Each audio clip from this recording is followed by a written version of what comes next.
Welcome to Business Innovators Radio, featuring industry influencers and trendsetters sharing proven strategies to help you build a better life right now.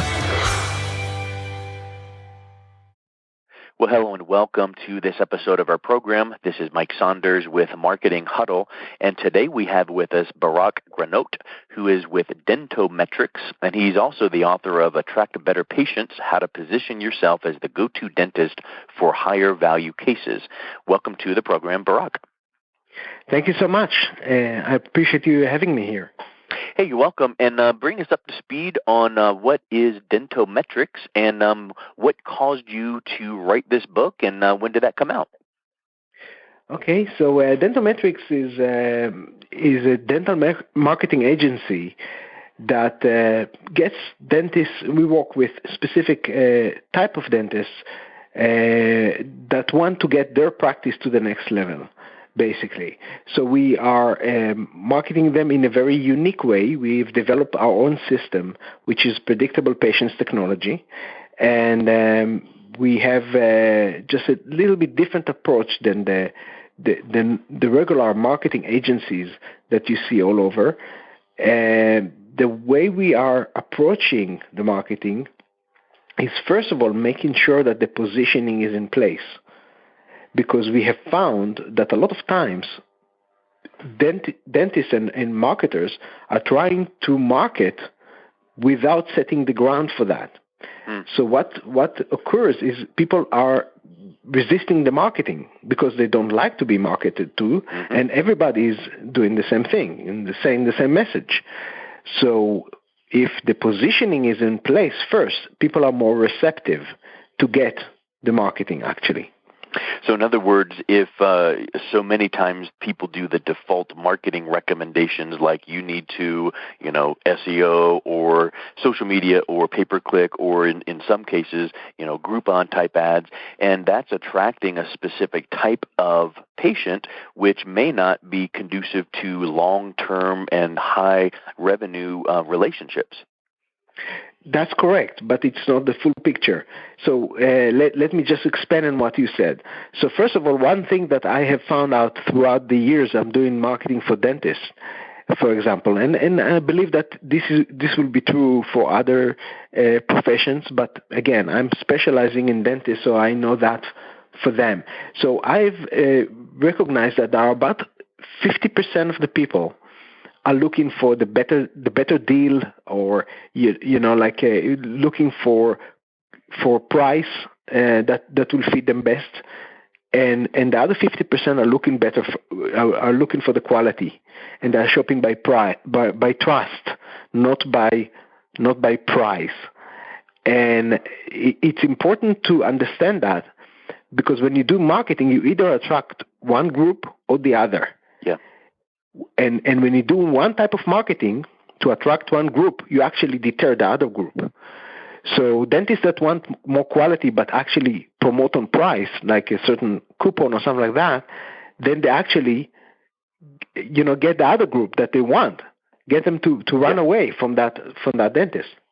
I was reading a book last night on that exact topic. I didn't know you were going to bring that up, but last night the article was talking about this hotel company, and they did some research and found that when a guest stayed with them and they went through a discounted reservation service where you got discounts for staying there and price breaks and coupons, and then the other group of guests they studied where they paid full price. They didn't ask for discounts, and they just paid full price. The guests that paid full price were happier, were less likely to complain, and they were great value for the hotels, whereas the ones that got the discounts and the lower price reservations, they were the ones that expected more and were high maintenance. And I think it's that mindset that you're portraying to your customers, clients, or patients. Exactly. So with dentistry, we found out that the difference between the one group and the other, the ones that are mostly on price, they will be less loyal to the dentist. They will jump on the next coupon the competitor down the street will have. They will spend less than they have to. They will not invest in their oral health more than they must. And on average, they spend around $450 per year, whereas patients in the other group that are basically shopping by trust, they will be with the doctor for years because they trust the doctor. They don't trust somebody that just $20 less down the street. And they spend around $1,500 on average per year. So obviously there is a difference between them. Now, I have seen dentists that are successful in either one of the methods. So I've seen doctors that are making millions of dollars by building a practice built on low-level patients. And I'm not saying that as to discount them, but that I'm saying that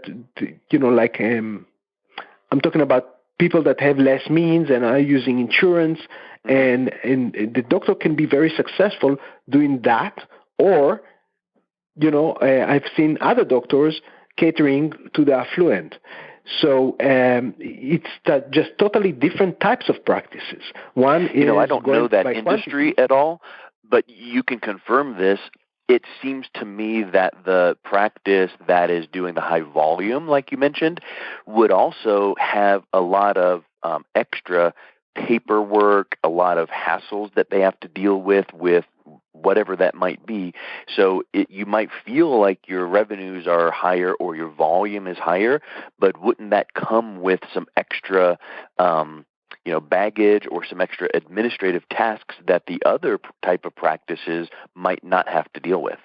Exactly, and specifically with that specific dentist, he had a lot, because he had to work on volume and he had to basically rush the appointments because he didn't get much for each one of them.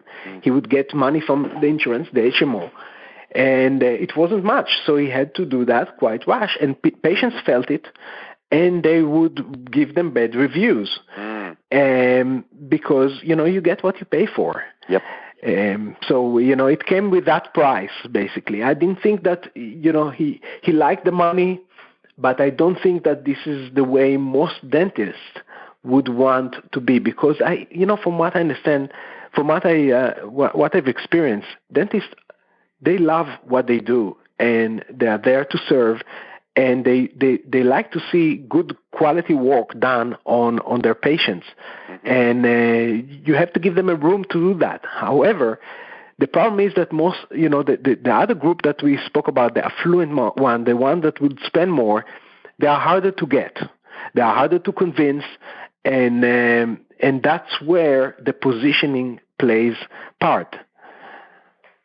And well, the problem is that most have you ever read that book by Stephen Covey, where he's famous for saying, "Begin with the end in mind"? Exactly. So if you are working with a practice that you said, wouldn't it be nice one day down the road to have the ability to have some, right-hand trusted person pretty much run the practice for you, where you can have the lifestyle you're looking for and you come in 1 or 2 or 3 days a week.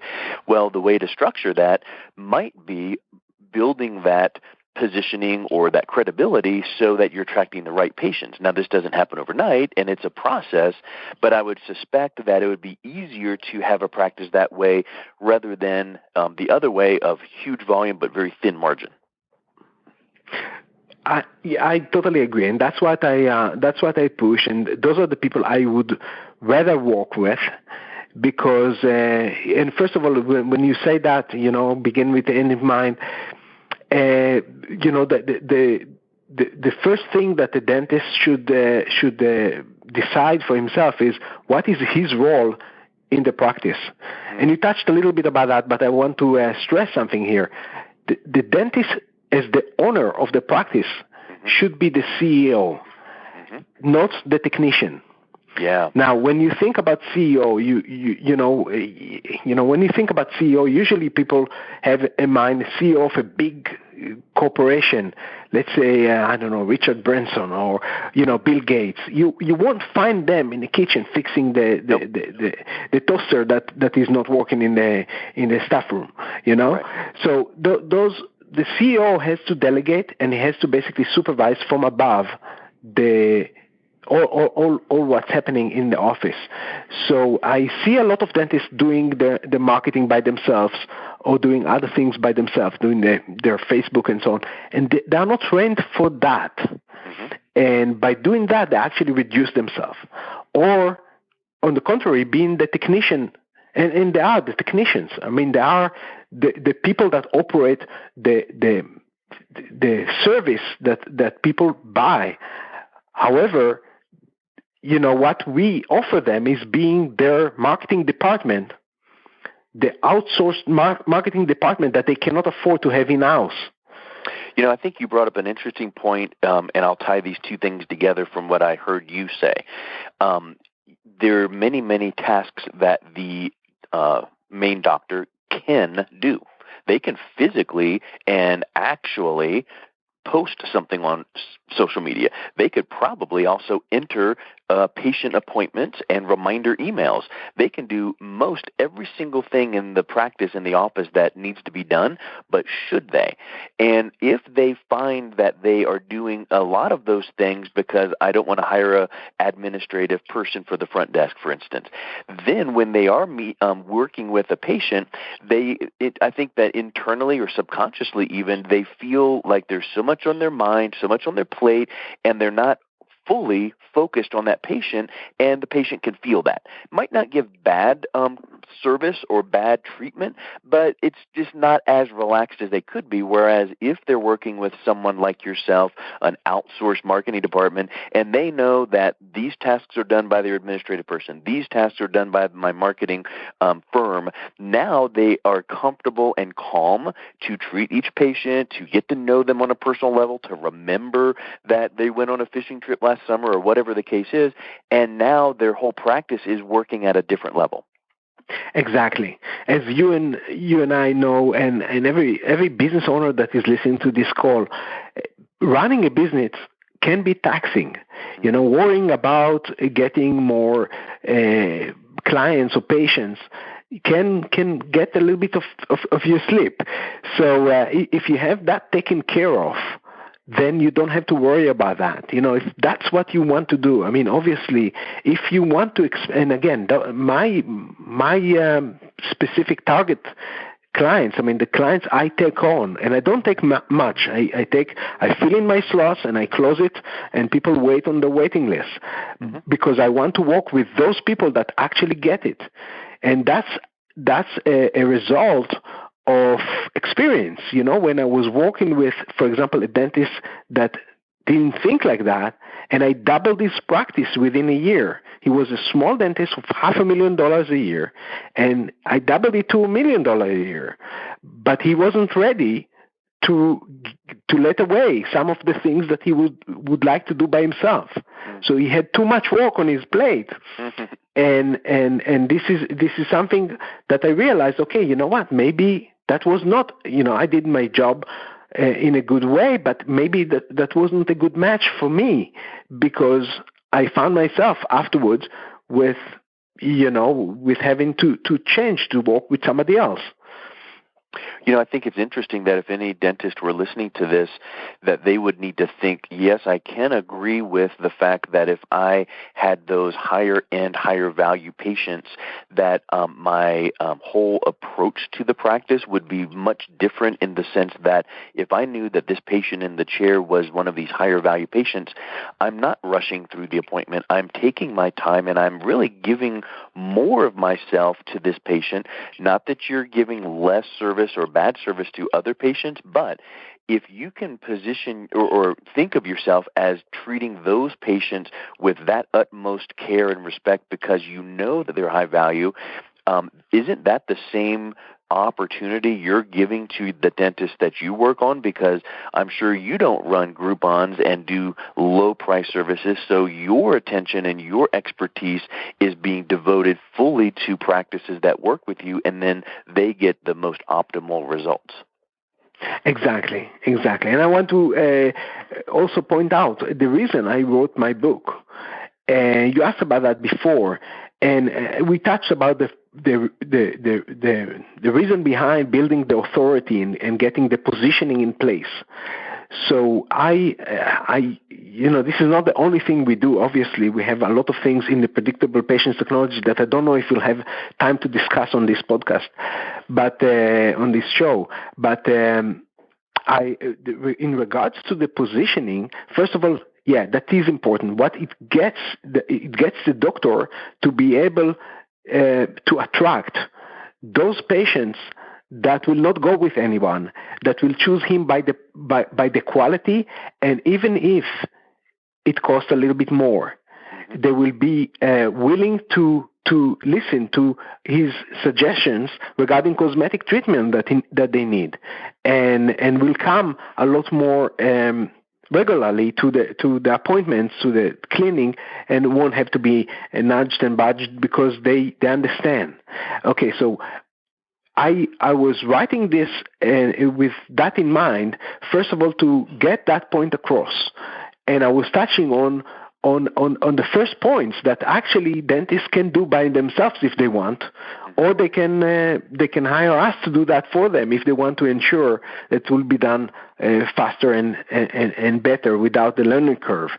But the main thing that I want to get across is the concept of build your own positioning. Make sure that people will view you and say, hey, you know what? I have a lot of dentists, but I rather go to this doctor because he stands up, better than the others. Well, I would suspect that it's similar to if they would put themselves in the position of their patient and they were looking in the newspaper and they looked way back in the classified ad section and saw a small little square that says, call this dentist, we are good, or whatever the ad would be, some small little ad. Or they saw a half-page ad that says, appearing at the local bookstore for a book signing, dentist so-and-so who is specializing in this certain cosmetic procedure has been seen on this news show, and they're signing copies of their book. Come on down and meet this dentist. Well, if this patient needed that specific procedure, which are they going to trust, the classified ad or this person who is obviously a reputable authority? Exactly, and I can tell you a personal story. Well, I came to the U.S. from Israel, the startup nation. So I moved from Israel to the U.S., and before making that move, I went to see an immigration lawyer. Now, immigration lawyers are giving a lot of times free consultations in order to get clients, to sell them services. But I chose that one lawyer that charged me an arm and a leg for a 30 minutes consultation, even though a lot of others were giving that same consultation for free.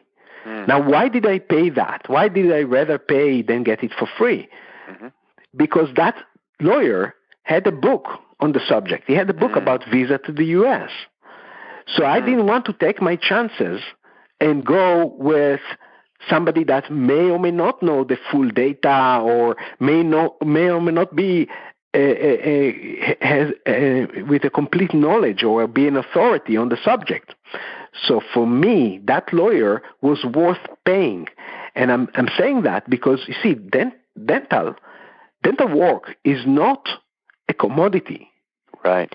It's not something that everybody has the same thing. And with dentistry, this is something that is very important, because if the work is done poorly, then you suffer for years.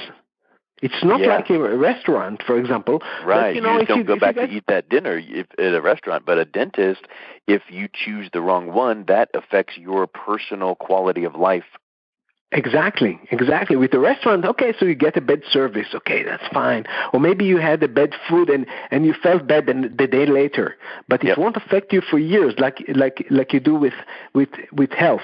And that's an interesting point. And actually, I was interviewed on CNN regarding that point, because there is one thing that affects dentistry now is chain of what we call colloquially a corporate dentistry. Basically, those are chain of dental offices that can be in one state or several states. Can be like 4 chains or 4 or 10 or even hundreds of dental practices that can offer services cheaper. They have more availability of appointments.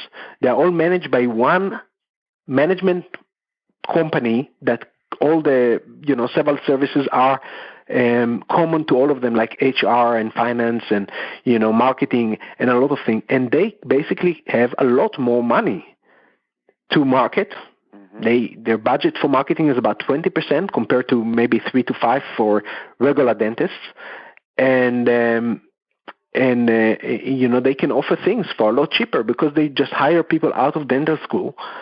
They offer them security. And solo dentists cannot compete with them on price and availability. But getting back to your example about the immigration attorney, I would suspect that if you could rewind and take your appointment that you paid an arm and a leg for, and then also book an appointment with one of the attorneys that gave the free consultation, I would suspect that the attorney that gave the free consultation would probably be just as good as the one you met with. And the takeaway there is the winner is the one that was forefront in your mind, that was positioned higher, and they won the business and gave good advice. You still have to give good advice, because that person might have been rude and had bad advice, and no matter whether they had a book or not, you would have walked away. But the point is, even the ones that were giving the free consultation might have had wonderful advice, but you never discovered that. And why is that? Because the person that you felt more connected with and trusted more was the one that you had read the book on and wanted to meet with them. So to me, the takeaway would be for these dentists that are even fresh out of school or not, is to get something in front of the public and the patients that would make them feel the same way. I don't want to go to a dentist that has a Groupon. I want to go to a dentist that has these types of things. Exactly, and there is no age to be successful. A dentist fresh out of dental school obviously need to build up himself, but it can be very short comparably if he does the right moves. So it's never late to start positioning yourself better. And unfortunately, a lot of dentists are not doing that, and not doing that in the right way. Now, dentistry is a little bit different than other professions because, being part of the health industry as a whole. But dentists, not too long ago, could not promote themselves, could not say how good they are, and so on. And there are some limitations still. But one thing that sticks with a lot of dentists, especially dentists that are more veteran, is that they cannot, put themselves up on a pedestal, basically, and promote themselves too much. And in a way that hurts them. The successful dentists that I see are good businessmen first. I'm not saying they're not good dentists as well. They should be good dentists as well. But first of all, they are good businessmen. And that's what makes or breaks, because I've met too many dentists that were telling me how that dentist across the street is doing a lousy job, and how come he's getting so many patients. Yep. Well, as we wrap up here, what would you say is the main thing that you would want to summarize, and then what is the best way that someone could reach you to learn more about the services you offer? Okay, well, to summarize, we have, again, we are working with a specific type of dentist. We don't take anybody. We say no more than yes. But I would, for us, if somebody wants to reach us, We are at DentoMetrix.com. It's spelled DentoMetrix.com. And we have the predictable patients technology, which consists of building good authority, creating very smart marketing campaigns, and then afterwards doing smart automation. Again, we didn't have a chance to speak about that, but we have some unique ways to get your message across. Our book, Attract Better Patients, is about to be released. It's just been in the last stages of formatting, and we probably gonna continue. I've been invited to speak in several places, and I'll continue doing that. So if somebody hears that, maybe we can ask me to speak in his dental association about the subject. It is a very important one, and the takeaway is make sure that you have the positioning in place. Make sure that you are standing out, between the crowd of other dentists in your area, that people will view you as the authority and the person to go to, the dentist to go to in your town. And that will pay off quite a bit. Excellent. So DentoMetrix.com, which is DentoMetrix.com, and they can learn more there. And Barak, thank you so much for your time. It was wonderful getting to know you and your business. Thank you for having me, Mike. Thanks for listening to Business Innovators Radio. To hear all episodes featuring leading industry influencers and trendsetters, visit us online at businessinnovatorsradio.com today.